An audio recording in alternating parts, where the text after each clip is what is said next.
Hello students, इयत्ता 6वी चे class आपण आजपासून सुरू करतोय आणि 6वी सगळ्यात जबरदस्त वर्ग 6वीचा होणार आहे. त्याचं कारण असं आहे की तुम्ही आताशी विज्ञानाच्या शिकायला सुरुवात करणार आहे. त्यामुळं जास्तीत जास्त तुमच्या मित्रांना लगेच याची कल्पना द्यायची आणि लेक्चर जॉईन करायला लावायचे. कारण 6वी चे लेक्चर जर तुम्ही जॉईन केले नाहीत, 6वी पासून जर विज्ञान समजलं नाही, 7वीला थोडं आणखी कच्चं, 8वीला आणखी कच्चं, 9वीला आणखी कच्चं कच्चं कच्चं आणि कायमचं होऊन जाणार कच्चं. त्यामुळे तुम्ही काय करायचं, विज्ञानचे लेक्चर, सायन्सचे लेक्चर 6वी पासून परफेक्टली रोजच्या रोज टाइम न चुकवता एक फिक्स टाइम करायचा आणि त्यावेळेला आपल्या चॅनलवर युट्यूबवर कव्हर करायचे. 6वीचे लेक्चर आपण आजपासून सुरू करतो. 6वीला मी काय तुम्हाला चॅप्टर वगैरे अगोदर दाखवणार आहे आणि लगेच आपल्याला शिकायला सुरुवात करायची. चॅप्टर तुम्ही जायचे पुस्तकाच्या अनुक्रमानिकेवर आणि किती धडे आहेत आपल्याला ते पाहिजे. आपल्याला 6वीला आहे टोटल 16 चॅप्टर, 16 चॅप्टर. त्या 16 चॅप्टर मध्ये आपला पहिला chapter natural resources, air, water and land हे आपल्याला करायचे आज कम्प्लीट. नॅचरल रिसोर्सेस म्हणजे जे निसर्गात आपल्याला गोष्टी भेटतात त्याचा आपला करायचा अभ्यास. जसं एअर हवा आपला भेटते निसर्गात, दुसरं वॉटर आपला भेटतं निसर्गात, लँड जमीन आपला भेटते निसर्गात. म्हणून आपण याला म्हणतो नैसर्गिक संसाधने आणि नैसर्गिक संसाधनेला आपण इंग्रजीत म्हणतो natural resources. Natural resources. Natural resources शिकवत असताना आणि विज्ञान शिकत असताना तुमची विज्ञानाची पहिली सुरुवात आहे. कन्सेप्च्युअल क्लॅरिटी तुम्हाला झाली पाहिजे. प्रत्येक कन्सेप्ट तुम्हाला 6वी पासूनच समजला पाहिजे आणि जर समजलं नाही तर 6वीच्या विद्यार्थ्यांना 7वी, 8वी, 9वी, 10वी पुढे कधीच विज्ञान समजणार नाही. त्यामुळं डोळे एकदम सरळ, ज्यावर तुम्ही बघतात, मोबाईलवर बघत असलात तर मोबाईलवर, आणि लेक्चर सोडता मोबाईल बघायचा नाही. डोंट वॉच रील आणि काहीच नाही बघ, फक्त लेक्चर लेक्चर आणि लेक्चर. कारण लेक्चर पाहिले तर तुम्हाला त्याचा होईल आयुष्यभर फायदा आणि जर दुसरं काही पाहिलं तर अवघड होईल. आता पहा,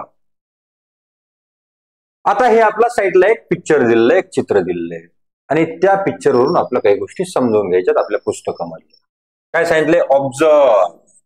आपला ऑब्झर्व करायचं, त्याच्याकडं व्यवस्थित पाहायचंय. काय ऑब्झर्व करायचे, observe the picture along side. Along side म्हणजे शेजारचं. आपले जे शेजारी असतात त्याला आपण म्हणायचं अलॉंग साइड. आणि अलॉंग साइडचं हे पिक्चर पाहायचं, हे चित्र आपला पाहायचंय हे. आणि इथं दिलंय 1.1. त्या चित्राचं नाव आहे spare of the earth. Spare of the अर्थ. आता हे चित्र आहे. हे चित्र पाहून आपल्याला या 7 क्वेश्चनचं आन्सर करायचंय.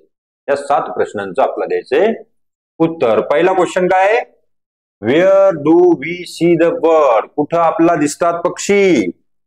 पटकन कमेंट करायची, पटकन. Where do we see the bird. आपल्याला बर्ड कुठं दिसत आहेत. 3 सेकंदाचा टाइम. 1, 2, 3.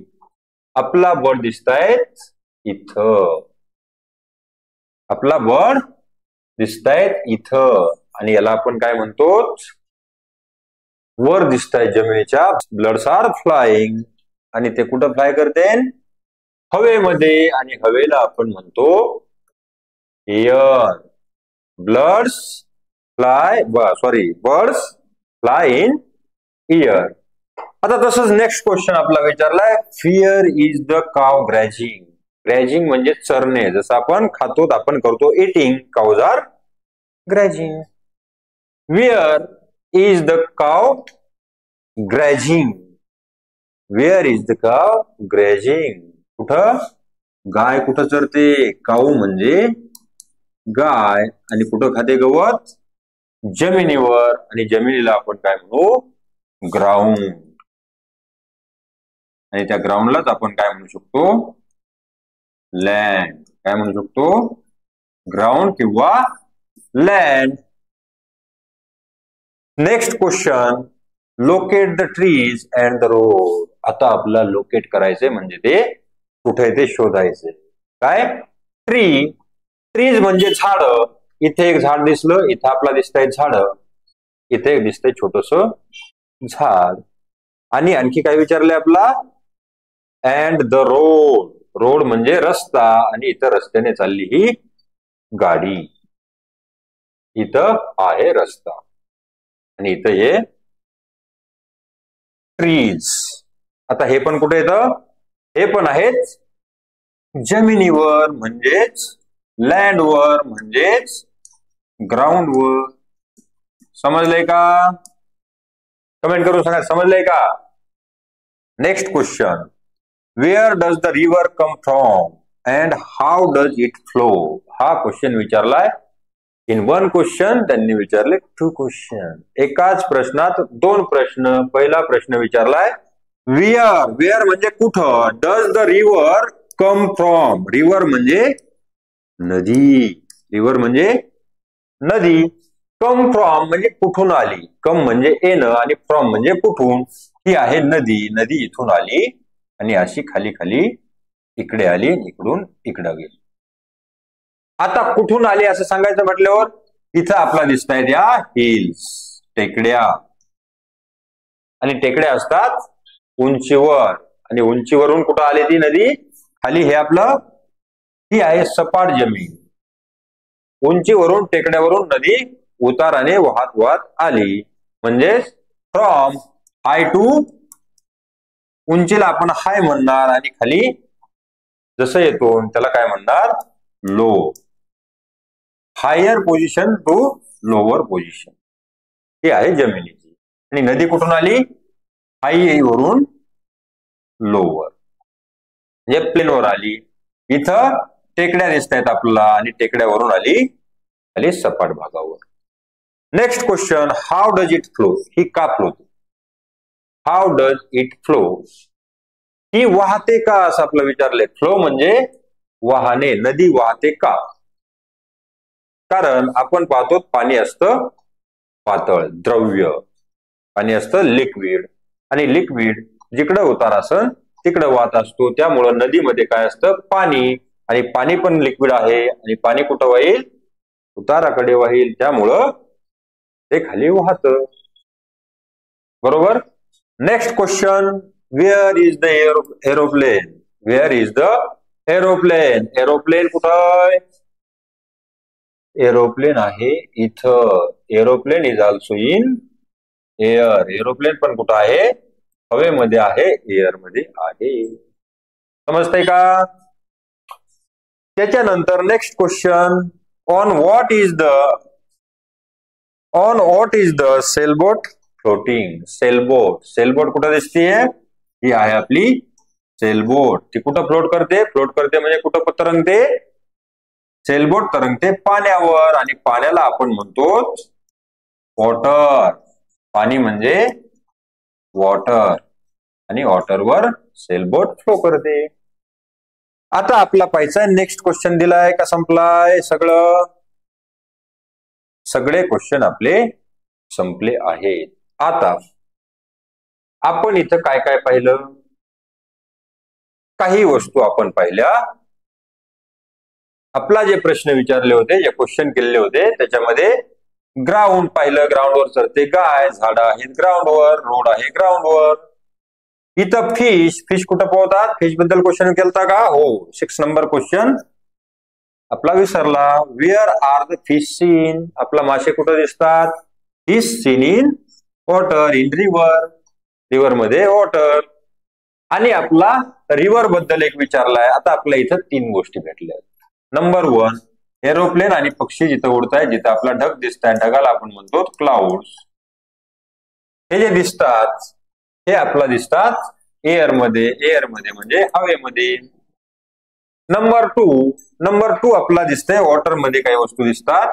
आणि नंबर 3 काही वस्तू आपला दिसत आहेत जमिनीवर, म्हणजे ऑन लँड. आता मला एक सांगायचंय आणि ते तुम्ही परफेक्टली लक्षात ठेवायचं. काय? जिथं आपण पाण्यामध्ये वस्तू पाहिल्यात आणि पण पाण्याचा जो भाग आहे त्याला आपण म्हणतो हायड्रोस्फिअर. हायड्रोस्फिअर म्हणतो. हे लक्षात ठेवायचं कसं? कारण पाण्याचं एक सूत्र असतं H2O. H2O म्हणजे पाणी. याच्यामध्ये O एकच आहे आणि H2 आहेत, आणि H म्हणजे असतो हायड्रोजन, आणि हायड्रोजन असल्यामुळं त्याला नाव पडलं हायड्रोस्फिअर. राहील का लक्षात? 2 नंबर आपण पाहिलं, काही वस्तू आपल्या जमिनीवर दिसल्या. इथं काय जमिनीवर सरते? Cow. Trees on land. Land म्हणजे जमीन, आणि ते लँडचा जो भाग आहे त्यालाच आपण म्हणतो लिथोस्फिअर. मग आता नेक्स्ट क्वेश्चन, एअर मध्ये काही वस्तू आहेत, त्याला काही वेगळं नाव आहे का? आहे का? तर आहे, आणि त्याला एक वेगळं नाव आहे, त्याला आपण म्हणतो ऍटमॉस्फिअर. ऍटमॉस्फिअर म्हणजेच वातावरण. ऍटमॉस्फिअरला आपण म्हणतो वातावरण. हायड्रोस्फिअरला आपण म्हणतो मग हायड्रो म्हणजे जल, जलावरण. आणि लिथोस्फिअरला आपण मग म्हणतो जमिनी, आणि जमिनीवर असतात लिथ. लिथ म्हणजे दगड, आणि त्याच्यामुळे आपण त्याला म्हणतो लिथोस्फिअर. आणि मग आता दगड स्फिअर म्हणायचं का दगडावरण म्हणायचं? तर तसं न म्हणता आपण याला म्हणायचं, दगडाला आपण म्हणतो शिला. दगडाला आपण म्हणतो शिला, आणि त्याच्यामुळे त्याचं नाव आहे मराठीमध्ये शिला वरण. राहील का लक्षात? आता आपल्याला या गोष्टी समजल्या. आता आपला समजून घ्यायचंय व्हॉट इज नॅचरल रिसोर्सेस. आणि हे सगळे आहेत आपले natural resources. Air, water and land जेवढे आपण आतापर्यंत पाहिले ते सगळे आपले आहेत natural resources. Air is natural resources, water is also natural resources, and land is also natural resources. त्यांना नाव काय आहेत? ज्याला आपण एअर म्हणतो त्याला आपण नाव देतो ऍटमॉस्फिअर. ज्याला आपण वॉटर म्हणतो, जिथं जिथं आपला पृथ्वीवर वॉटर दिसल त्याला आपण काय म्हणणार? हायड्रोस्फिअर. आणि जिथं जिथं आपला जमीन दिसल तिथं तिथं आपण त्याला म्हणणार लिथोस्फिअर. आणि हे पक्क लक्षात ठेवायचंय, कधीच विसरायचं नाही, कारण 6वीचा वर्ग सगळ्यात जास्त हुशार करायचा आहे. आता आपला पुढे पाहिजे नॅचरल रिसोर्सेस. काय पाहिजे? Natural resources. नॅचरल रिसोर्सेस त्याला का म्हणत असतील असं आपला वाटू शकते, आहे का नाही? नॅचरल रिसोर्सेस म्हणजे नेमकं काय भानगडे? नॅचरल म्हणजे नैसर्गिक. नैसर्गिक.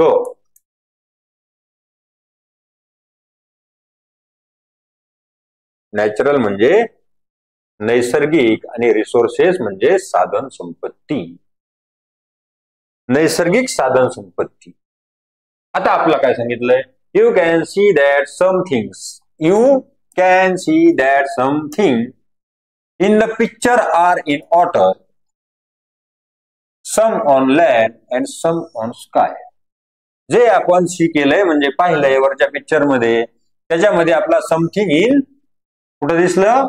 इन वॉटर म्हणजे पाण्यात, समथिंग इन लँड, आणि सम इन द स्काय काही दिसले स्काय मध्ये. म्हणजे स्कायला आपण म्हणतो ऍटमॉस्फिअर. स्काय मध्ये जे आहे वातावरण त्याला आपण म्हणतो ऍटमॉस्फिअर, किंवा आपण म्हणतो एअर. म्हणजे वॉटर मध्ये काही दिसले, लँड मध्ये काही दिसले, आणि एअर मध्ये काही दिसले चित्र. आणि that is with air, water आणि लँड. तेच सांगितलंय पुढं. Air, water and land are called earth's atmosphere, hydrosphere and lithosphere respectively. म्हणजे एअरचा जो भाग आहे, हवेचा जो भाग आहे, त्याला आपण म्हणतो ऍटमॉस्फिअर.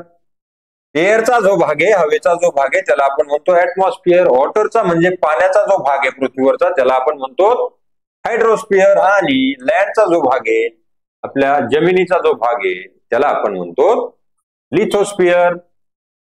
पुढं रिस्पेक्टिव्हली या शब्दाचा अर्थ असा होतो, जर पुस्तकामध्ये वाचताना 6वीच्या मुलांना अडचण आली आणि रिस्पेक्टिव्हली आलं तर काय करायचं?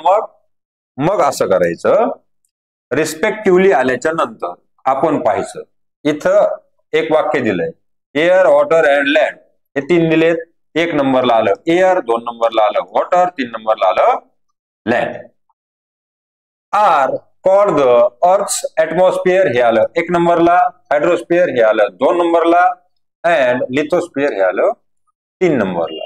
ज्या वेळेस पुढे लिहिलेलं असतं रिस्पेक्टिव्हली, त्यावेळेस 1 नंबर साठी 1 नंबर म्हणजे एअर म्हणजे ऍटमॉस्फिअर, 2 नंबर साठी 2 नंबर वॉटर म्हणजे हायड्रोस्फिअर, आणि 3 नंबर साठी 3 नंबर लँड म्हणजे लिथोस्फिअर. ओके. हे झालं रिस्पेक्टिव्हली.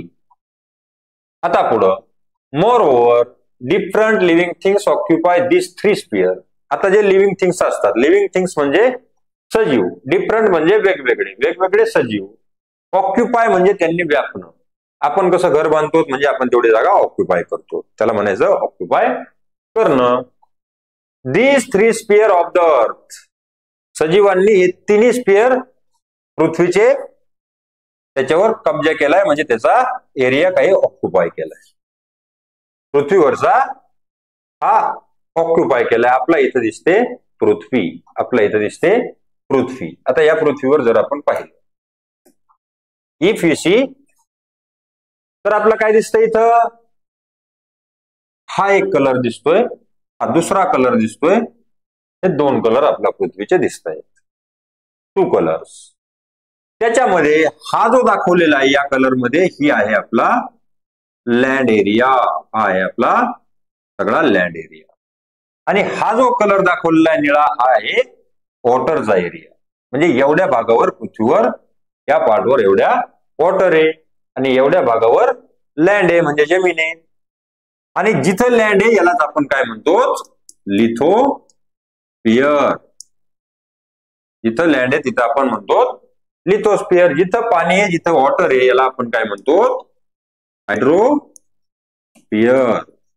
आणि या पृथ्वीच्या भोवताली आपण जर पाहिलं तर हे सगळी हवा आहे, आणि हा जो भाग आहे वरचा पृथ्वीला खेटलेला, हवा इथं पृथ्वीला टच झाली आहे, पाण्याला टच झाली आहे, जमिनीला टच झाली आहे, बरोबर. याला आपण म्हणतो ऍटमॉस्फियर.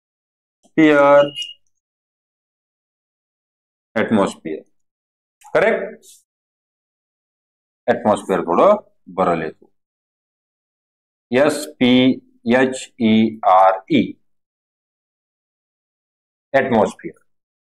आता moreover different living things occupy these 3 spheres of the earth. These living things and the part of the lithosphere, hydrosphere and atmosphere which they occupy are together called biosphere. आता आपण पाहिले होते पहिले 3 स्पियर. हा झाला ऍटमॉस्फियर, हा झाला लिथोस्फियर, हा झाला हायड्रोस्फियर, आणि नवीन एक स्पियर आलाय, त्याचं नाव झालं बायोस्फियर. बायोस्फियर. जर आपण बायोस्फियरचा विचार केला तर जिथं ऍटमॉस्फियर, लिथोस्फियर आणि हायड्रोस्फियर एकत्रित येतात तिथं तयार होतो बायोस्फियर. म्हणजे त्याला आपण म्हणतो जैवमंडल. काय म्हणतो, जैवमंडल. म्हणजे जिथं प्राण्याला जगण्यासारखी कंडिशन असू शकते. आता आपण पाहिलं, पाण्यामध्ये काही प्राणी असतात, पाण्यामध्ये काही प्राणी असतात. तर ते पाण्यामधले प्राणी, काही प्राणी जमिनीवर असतात, काही प्राणी जमिनीवर पण कधी कधी राहतात आणि पाण्यातही कधी कधी राहतात, आणि काही प्राणी हवेत असतात, जसं पक्षी वगैरे हवेमध्ये उडतात, संचार करतात, फ्लाय करतात. ह्या सगळ्यांना ह्या 3 स्पियरची गरज असते. आपण जरी, माणूस जमिनीवर राहतो, प्यायला पाणी लागतं म्हणजे वॉटर, आपल्याला वॉटरची नीड आहे, गरज आहे. आपल्याला राहायला जमीन लागते, आणि श्वास घ्यायला ऑक्सिजन लागतो म्हणजे आपला हवा पण लागते. जर आपण या 3 गोष्टींचा उपयोग केला नाही तर मग आपलं जीवन शक्य नाही. आणि ज्या 3 गोष्टी येतात, ज्या ठिकाणी एकत्रित येतात, आणि जिथं होती सजीवांची निर्मिती, आणि जिथं जिथं राहतात सजीव, सजीव म्हणजे त्याला आपण म्हणतो लिव्हिंग थिंग्स.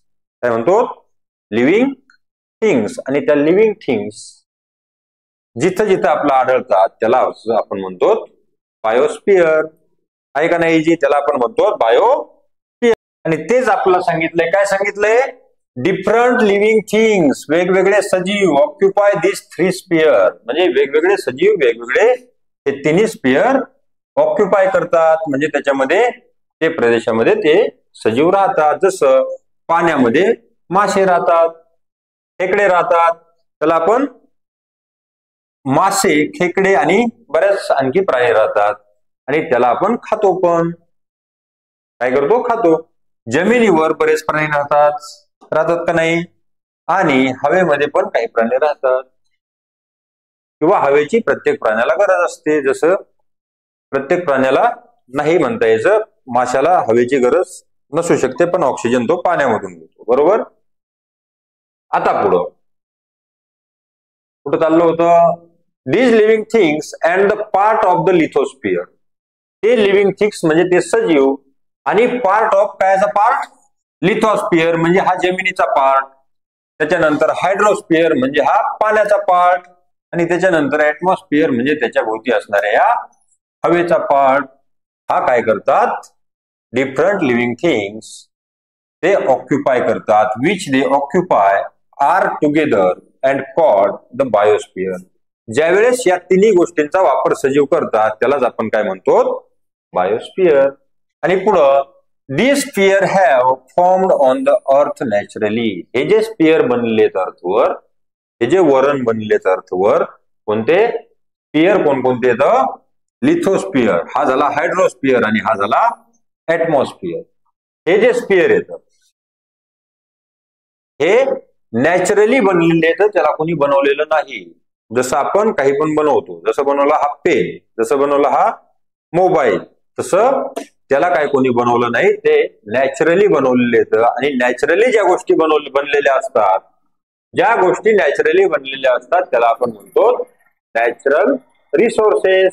आणि we have learn all these in the previous standard. Previous standard म्हणजे मागच्या वर्गात, पाठीमागच्या वर्गामध्ये हे आपण लर्न केलंय, म्हणजे आपण ते शिकलो आहोत. समजलंय. आता पुढं, the atmosphere is the layer of air surrounds the earth. The atmosphere, आता आपला पाहिजे एक स्पियर, त्याचं नाव आहे ऍटमॉस्फियर.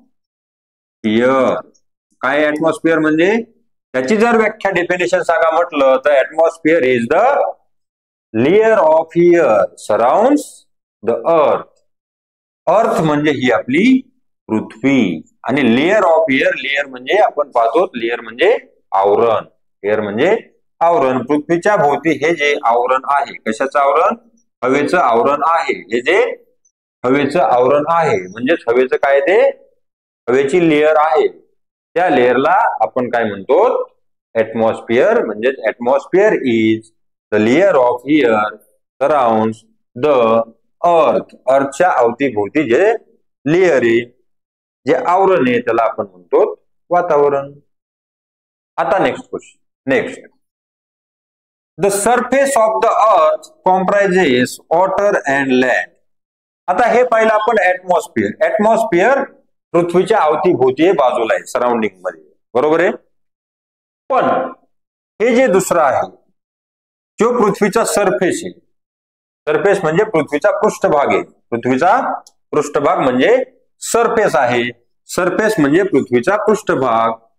तो कशाने बनलेला आहे, कॉम्प्रायजेस. कॉम्प्रायजेस म्हणजे दोन वस्तूंनी बनलेला आहे का तीन वस्तूंनी बनलेला आहे, त्याला आपण म्हणतो कॉम्प्रायजेस. कशापासून, वॉटर अँड लँड. जसं आपला दिसतंय, हवा राहिली साईडचं आवरण, पण इथं आपला पूर्ण दिसतंय वॉटर, आणि हो भाग दिसतोय तो आहे लँड. म्हणजे ह्या दोन गोष्टीपासून ते बनलेलं आहे. लँड म्हणजे जमीन, वॉटर म्हणजे हवा, सॉरी पाणी. आणि हे जे लँड आहे, ह्या लँडला आपण काय म्हणलो, लिथोस्फिअर. आणि हे जे पाण्याचा भाग आहे, याला म्हणलो आपण हायड्रोस्फिअर. आणि हे तुमच्या लक्षात राहिलं नाही तर मग काही उपयोग होणार नाही.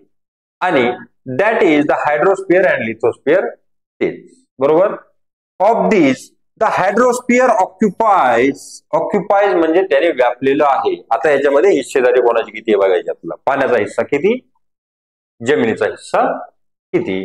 म्हणजेच hydrosphere occupies a much larger, much larger म्हणजे खूप मोठा, पार्ट म्हणजे भाग, दॅन द लिथोस्फिअर.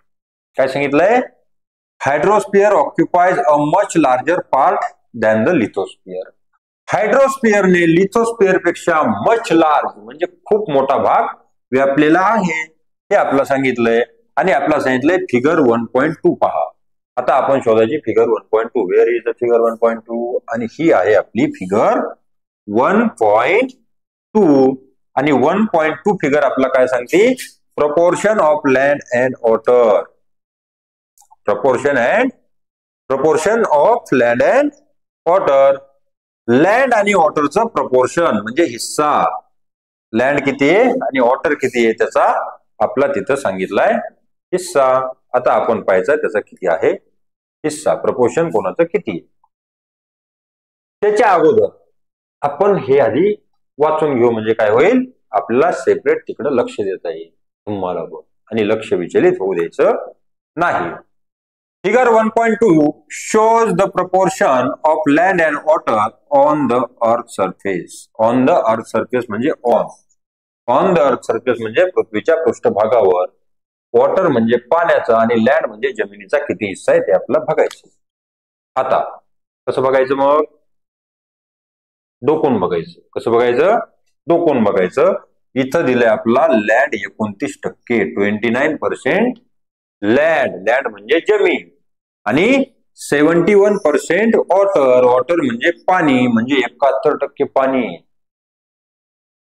म्हणजे डबल पेक्षा जास्त, जमिनीच्या डबल पेक्षा जास्त पाणी आहे. आणि तरी पण आपला कधी कधी उन्हाळ्यात पाणी प्यायला भेटत नाही, होतं का नाही. आणि तरी पण पृथ्वीवर एवढं पाणी आहे, मग गेलं कुठं, ते पाणी जातं कुठं, ते आपला हळूहळू पुढं पूर्ण हायड्रोस्फिअर शिकताना तुम्हाला सगळं सांगणार आहे.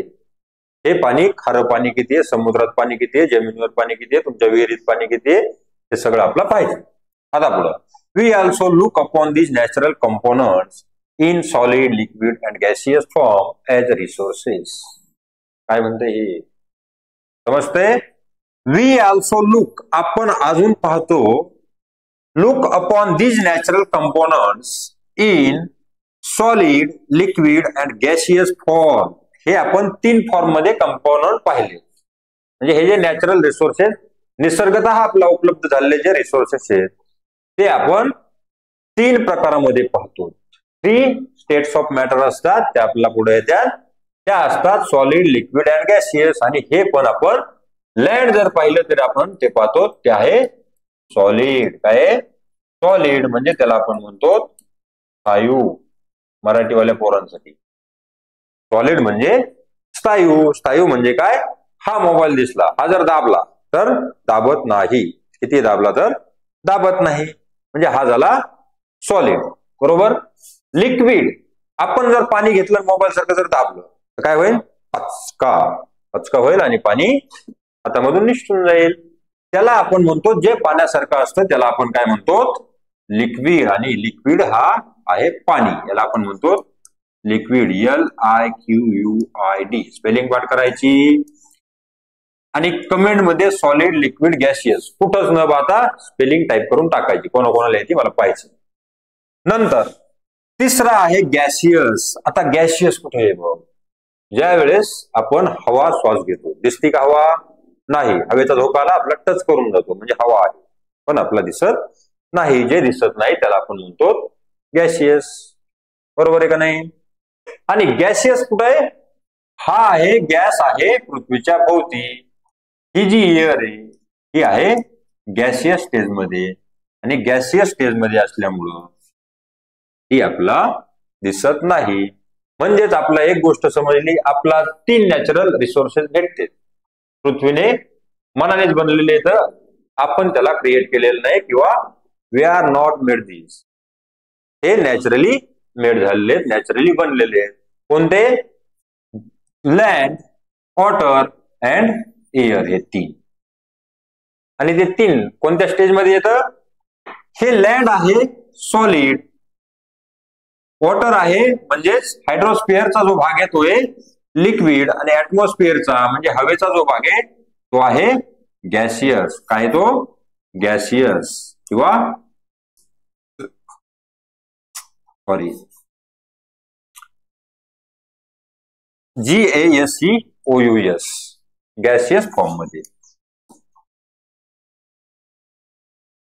बरोबर. आता इथपर्यंत तुम्हाला समजलं असेल. आणि आता पुढं, इन अदर वर्ड्स म्हणजे दुसऱ्या शब्दामध्ये, अदर म्हणजे दुसऱ्या आणि वर्ड्स म्हणजे शब्द. इन म्हणजे तो, आत, दुसऱ्या शब्दात. दुसऱ्या शब्दात आपण काय म्हणू शकतो, we see them to fulfil our requirements. We use them we use them to fulfil our requirement. ज्या आपल्या गरजा आहेत त्या फुलफिल करण्यासाठी म्हणजे पूर्ण करण्यासाठी हा एक नवीन शब्द भेटला, फुलफिल, पण त्याला वाचायचं फुलफिल. त्या आपला फुलफिल करण्यासाठी म्हणजे पूर्ण करण्यासाठी, रिक्वायरमेंट म्हणजे गरज, पूर्ण करण्यासाठी आपण त्याचा यूज करतो म्हणजे वापर करतो, म्हणजेच वी म्हणजे आपण, we use them to fulfil our requirements. आणि आता let us now study all this three component in detail. आणि ते डिटेल मध्ये आपला पाहण्यासाठी तुम्हाला मी सांगू इच्छितो की ते डिटेल मध्ये आपला उद्यापासून एक एक पाहायचंय. एअर म्हणजे एअरचं सगळंच पाहायचंय, त्याच्यानंतर आपला वॉटर पूर्णता पाहिजे आणि त्याच्यानंतर आपला लँड पूर्णता पाहिजे. आणि तेवढं पाहिलं की आपला धडा आपला संपलेला दिसल. आणि धडा संपला की मग मी तुम्हाला कोण बनेगा सायन्स स्मार्ट बॉय त्या अंतर्गत क्वेश्चन विचारणार आणि जे जास्त क्वेश्चन देईल ते बनेल आपला कोण बनेल सायन्स मास्टर. कोण बनेल सायन्स मास्टर. आणि त्यासाठी तुम्हाला या धड्याचा बारकाईने अभ्यास करायचा, त्यामध्ये भाग घेण्यासाठी. ओके, अभ्यास करा, आनंदी राहा, खा प्या, बाय.